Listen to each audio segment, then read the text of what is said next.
আজ বেচাকেনা বেশ ভালোই হয়েছে মালিক। রমজানের আছেও তো আর কয়েকদিন, তাই লোকজন বেশ ভালোই জিনিসপাতি কিনছে। হ্যাঁ, এই সুযোগটাই আমাদের কাজে লাগাতে হবে। এর মানে কি মালিক? আমি তো কিছুই বুঝতে পারলাম না।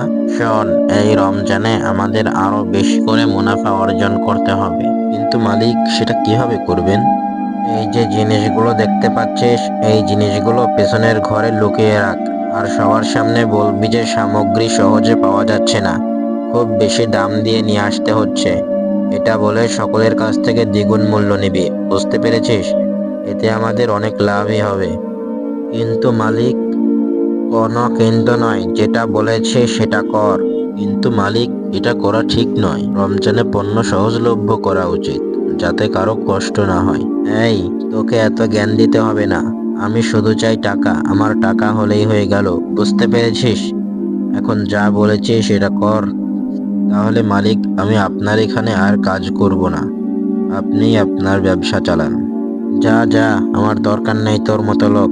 দেখবো কোথায় তুই কাজ পাস। তবে মনে রাখিস, ঘুরে ফিরে তোকে আমার কাছেই আসতে হবে।